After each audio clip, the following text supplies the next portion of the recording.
भले शादी करके लैला टच नहीं करे दे, मिली ना जवाब तबले देह नहीं धरे दे।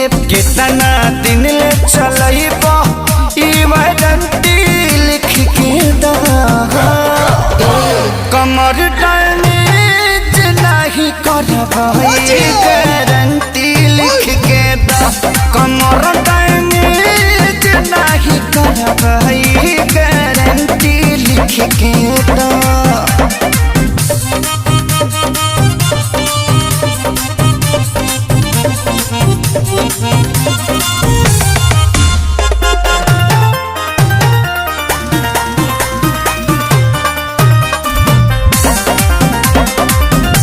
इहे चुमुक जैसा टवले रही हो, असरे पोरे पोर ले चढ़वले